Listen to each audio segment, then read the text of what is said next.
आइए, हमें आपका ही इंतजार था। आप ये वीडियो वेबसाइट या यूट्यूब चैनल पर देख रहे हैं क्योंकि आप ये जानना चाहते हैं कि इस प्रकार के दस्तावेज पर अपोस्टिल को जल्द से जल्द और आसानी से कैसे प्राप्त किया जाए।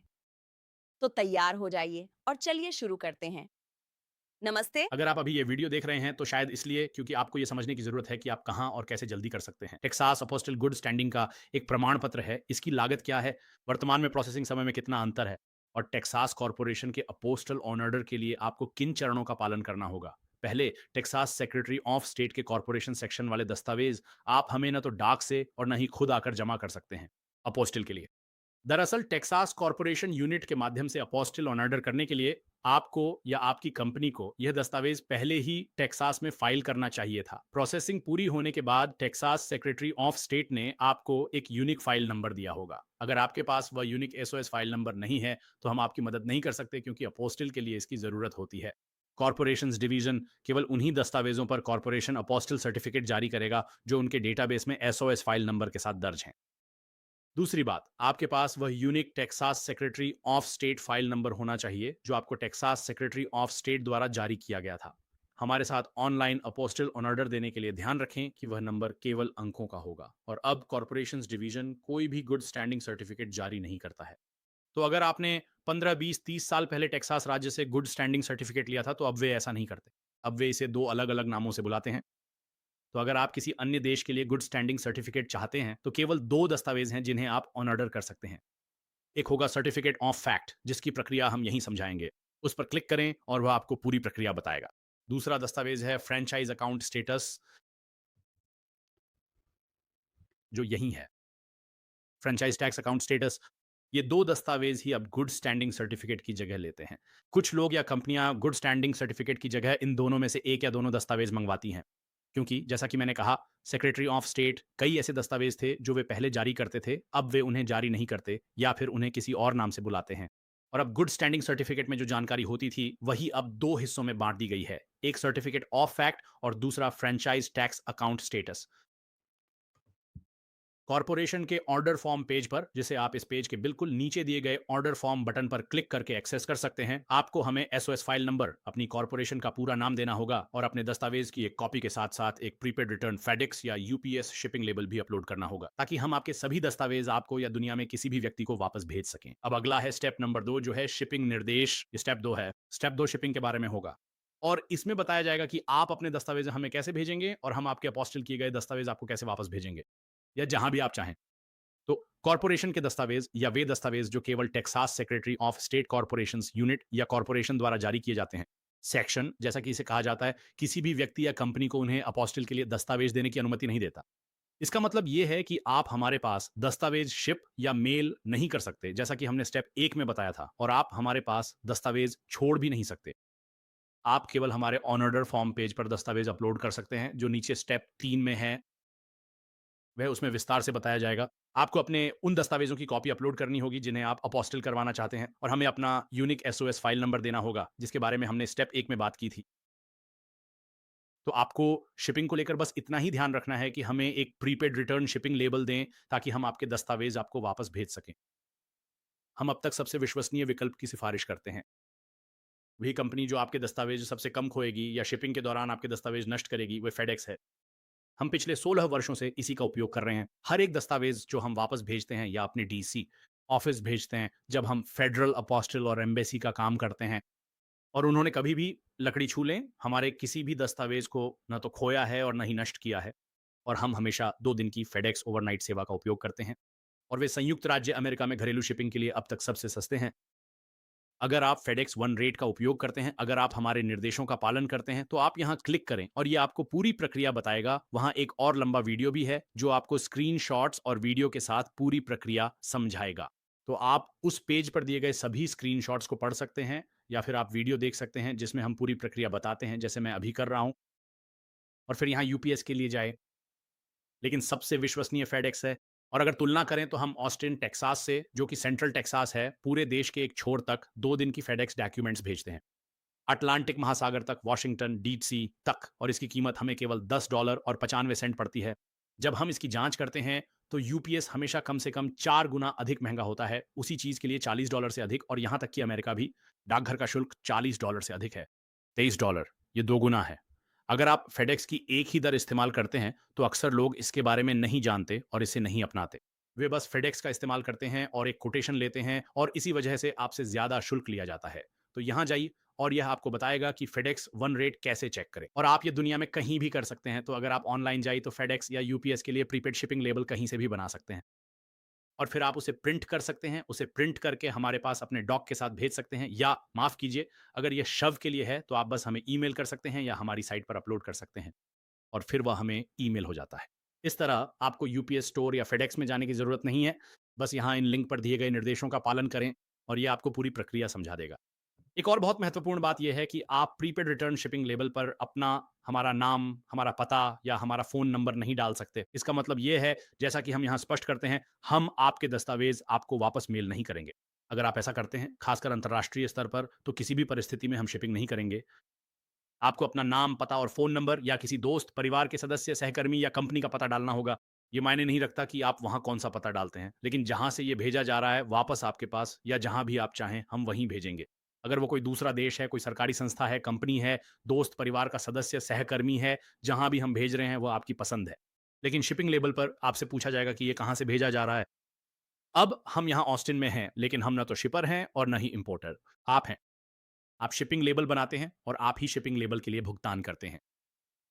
लेकिन अगर आप हमारे नाम को प्रीपेड रिटर्न शिपिंग लेबल पर डालते हैं, रिटर्न एड्रेस के रूप में, मतलब अगर वे इसे खो देते हैं, है ना? ये आमतौर पर संयुक्त राज्य अमेरिका के लोगों के लिए होता है। जैसे आप एक लिफाफे पर टिकट लगाते हैं और लिफाफे के ऊपरी बाएं कोने में अपना पता लिखते हैं, क्योंकि आप इसे मान लीजिए दादी या दादा को भेज रहे हैं। अगर पोस्ट ऑफिस उसे खो देता है या जो पता आपने लिखा है वो अस्तित्व में नहीं है, वो गलत पता है, आपने गलत पता लिख दिया है, तो वे उस लिफाफे को उसी व्यक्ति को वापस कर देंगे जिसने उसे भेजा था। इसीलिए आप वहाँ वह पता लिखते हैं। तो ये लगभग कभी नहीं होगा, लेकिन आप बस हमारा पता वहाँ नहीं डाल सकते क्योंकि ये कस्टम्स से होकर जाता है या इसमें अतिरिक्त शुल्क लग सकते हैं। हमें बिल भेजा जाएगा जो एक शिपमेंट पर सैकड़ों डॉलर हो सकता है, क्योंकि यह कस्टम्स का मामला है। लोगों ने कस्टम्स का भुगतान नहीं किया और लोग ऐसा हमेशा करते रहते हैं। तो आप हमारा पता नहीं डाल सकते, ये हमारी कंपनी की कानूनी नीति है। तो इससे कोई फ़र्क नहीं पड़ता कि आप जो भी पता डालते हैं। आप टेक्सास में कोई भी पता या ऑस्टिन में कोई भी पता डाल सकते हैं।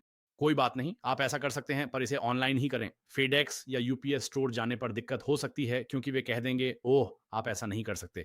आप अपना पता यहाँ 2 बार नहीं डाल सकते हैं।" ठीक है, हमारे यहाँ लोग ये हर दिन करते हैं। आपको बस इसे ऑनलाइन करना होगा। आप इसे स्टोर में नहीं कर सकते। तो आपको बस यही करना है कि यहाँ इनमें से किसी एक पर क्लिक कर दें, और अगर आप अंतर्राष्ट्रीय शिपिंग कर रहे हैं, तो आपको एक कस्टम्स इनवॉइस या कमर्शियल इनवॉइस की भी ज़रूरत होगी जब आप कस्टम्स के लिए शिपिंग करते हैं। तो आप यहाँ फेडेक्स के लिए और यहाँ यूपीएस के लिए क्लिक कर सकते हैं। हमने आपके लिए पहले से ही एक कस्टम टेम्पलेट तैयार कर रखा है। बस अपना नाम और जानकारी भरकर हस्ताक्षर कर देने हैं, और कस्टम्स के लिए भी यही होगा। आपको फेडेक्स या यूपीएस के झंझट में पीडीडीएचने की ज़रूरत नहीं है।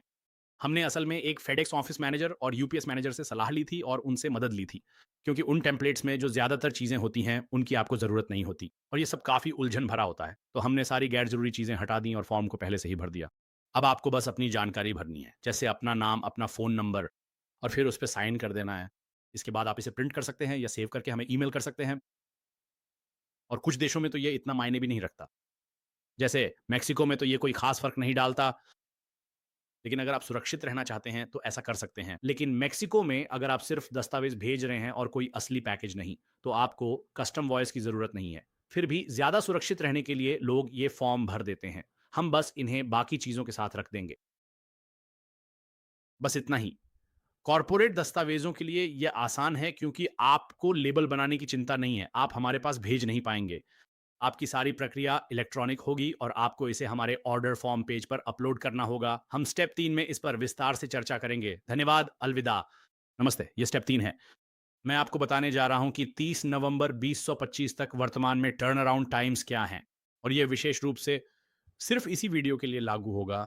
अगर आप ये वीडियो 2026 या उसके बाद देख रहे हैं, तो इस पेज की जानकारी का पालन करें, न कि इस वीडियो की। ये आज के अनुसार रिकॉर्ड किया गया है कि टेक्सास का टर्न अराउंड टाइम फिलहाल क्या है। आपको हमें अपना ऑर्डर फॉर्म देना होगा, ठीक है? और आपको ये कैसे करना है, वह है कि आपको ईमेल करना होगा। आप हमारे पास कॉर्पोरेट दस्तावेज ना तो डाक से भेज सकते हैं और ना ही खुद आकर जमा कर सकते हैं। आप केवल ईमेल या ऑनलाइन ऑर्डर के माध्यम से ही भेज सकते हैं। आप फिर से हमें डाक से या खुद आकर कॉर्पोरेशन के दस्तावेज नहीं दे सकते, या जो टेक्सास कॉर्पोरेशन यूनिट दस्तावेज माने जाते हैं, आप ऐसा नहीं कर सकते। और ऊपर अगर आप जाई तो ये आपको यहीं दिखा देगा। केवल ऑनलाइन ऑर्डर ही किया जा सकता है, इन्हें नोटरीकृत कराने की जरूरत नहीं है, ये सभी यहीं पर हैं। और इसमें इससे भी कहीं अधिक चीजें शामिल हैं, लेकिन ये 90% है जो लोगों को चाहिए और 95% जो कॉर्पोरेट्स को चाहिए होता है। ठीक है, तो अगर हमें आपका ऑर्डर ऑनलाइन मिलता है, यानी अगर आप हमसे ऑनलाइन ऑर्डर करते हैं और हमें वह मिल जाता है सोमवार से शुक्रवार शाम 5 बजे CST तक, छुट्टियों को छोड़ कर, या जब कार्यालय खुला हो। ध्यान रखें कि कुछ ऐसे भी दिन होते हैं जब कार्यालय बंद रहता है, जो ना तो संघीय हैं और न ही राज्य अवकाश। बस आपकी जानकारी के लिए, वे 4 जुलाई के लिए और 4 जुलाई के बाद वाले सोमवार को भी बंद थे। 4 जुलाई शुक्रवार को था, सोमवार न तो कोई संघीय और न ही राज्य अवकाश था, वे बंद थे। इस हफ्ते ब्लैक फ्राइडे और थैंक्सगिविंग से पहले बुधवार को भी वे बंद थे। इस हफ्ते वे 3 दिन बंद रहे। इनमें से 2 दिन न तो संघीय और न ही राज्य अवकाश थे। तो सरकार के कैलेंडर के अनुसार मत चलिए। आप हमसे संपर्क कर सकते हैं और हम आपको बता देंगे कि वे खुले हैं या नहीं। आमतौर पर हम अपने ब्लॉग पर एक ब्लॉग पोस्ट डाल देते हैं, जिस पर आप जा सकते हैं और वहाँ ये घोषणा की जाती है कि वे खुले हैं या नहीं। लेकिन अगर हमें आपके दस्तावेज़ फिर से शाम 5 बजे सेंट्रल स्टैंडर्ड टाइम या उसके बाद मिलते हैं, तो अभी वे 1 से 2 कार्य दिवस का समय ले रहे हैं और यह जानकारी कुछ घंटों में बदल जाएगी। तो यहाँ पर तारीख और साल अब पूरी तरह से ही अपने आप बदल जाएँगे। ये सब कुछ यहाँ बदल जाएगा। ये हर महीने बदलेगा। तो अगर आप हर महीने इस पेज को देखने आते हैं, तो ये दिसंबर 25 या जनवरी 26 दिखाएगा और फिर हम इसे वर्तमान समय सीमा के अनुसार अपडेट कर देंगे। तो भविष्य में इसमें 2 या 3 कार्य दिवस भी लग सकते हैं। शायद 3 या 4 कार्य दिवस भी लग सकते हैं। अभी फिलहाल इसमें 1 से 2 कार्य दिवस लग रहे हैं। सामान्य तौर पर इसमें 1 से 2 कार्य दिवस लगते हैं। ठीक है? और मैं आपको कुछ परिदृश्य दूँगा ताकि आपको समझा सकूँ कि ये प्रक्रिया कितनी तेज़ होगी। तो पहला परिदृश्य ये है कि अगर हमें आपके दस्तावेज सोमवार को या उससे पहले शाम 5 बजे सेंट्रल टाइम तक मिल जाते हैं, तो हम उन्हें उसी रात फाइल कर देंगे। हम उन्हें उसी रात इलेक्ट्रॉनिक रूप से फाइल कर देंगे। तो अगली सुबह यानी मंगलवार की सुबह सबसे पहले सेक्रेटरी ऑफ स्टेट को हमारा ऑन ऑर्डर मिल जाएगा और आम तौर पर उन्हें यह उसी दिन मिल जाता है। वे उसी दिन इसे जारी कर देंगे। तो आपके हिसाब से आपने हमारे साथ सोमवार को ऑर्डर किया, लेकिन सेक्रेटरी ऑफ स्टेट के लिए, क्योंकि यह उनके काम के घंटों के बाद था, वे अब 5 बजे बंद हो जाते हैं। उन्होंने लगभग 2.5 साल बाद अपने घंटे 4 से बदलकर 5 कर दिए हैं। लेकिन आपके लिए आपने सोमवार को हमें अपना ऑर्डर ईमेल किया था। हम जितनी जल्दी हो सके फाइल करेंगे क्योंकि वे मंगलवार सुबह बंद थे। तो उसी दिन यानी अगले कार्य दिवस में वे ऑर्डर करेंगे या 2 कार्य दिवसों में वे इसे जारी कर देंगे।